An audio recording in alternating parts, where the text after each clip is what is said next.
Élisabeth II aurait-elle été contrainte de démettre de ses fonctions son fils favori? Si est ce que laisserait entendre un nouveau documentaire en plusieurs parties consacré à la reine, intitulé The Real Crown, Inside the House of Windsor est diffusé ce jeudi 20 avril sur ITVX en Angleterre.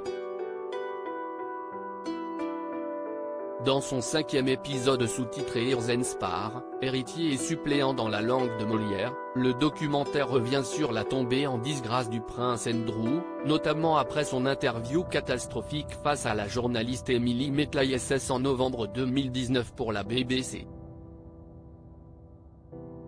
Un temps en retrait de la famille royale, espérant que les événements se tassent, le prince Andrew avait dû finalement se rendre à l'évidence le 14 janvier 2022 et avait rendu ses titres honorifiques et militaires, avec également le droit de conserver son titre de HRH, His Royal Highness, ou son Altesse Royale en français, mais interdiction en revanche de l'utiliser en public. Sur cette décision, le documentaire affirme qu'elle a été un véritable sacrifice pour la reine, elle qui ressentait une certaine loyauté à l'égard de son fils.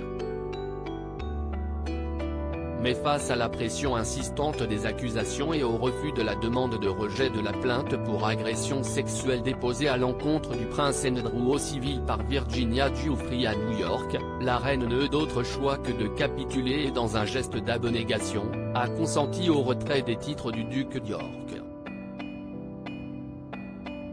Un geste symbolisé dans le documentaire par l'image de la reine à son balcon lors de son jubilé de platine en juin 2022, où elle n'était plus qu'entourée de son fils Charles et son épouse Camilla, et de Kate et William et de leurs enfants.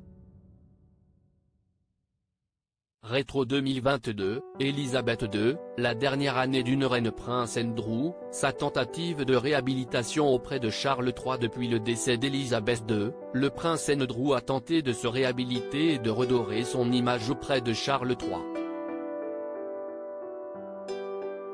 Après avoir demandé à son frère s'il pouvait réutiliser de façon rare son titre royal, puis être réapparu lors d'événements publics en compagnie du reste de la firme, le prince Andrew semble encore s'accrocher à ses anciens privilèges, souhaitant demeurer au sein de sa loge royale, alors que le roi l'a sommé de la quitter pour en rejoindre une autre moins importante.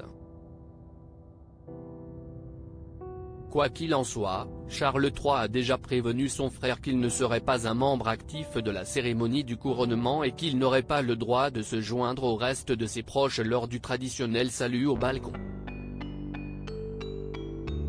Le prince Andrew est donc encore loin de retrouver le prestige de son ancienne place. Crédit Photo, agence.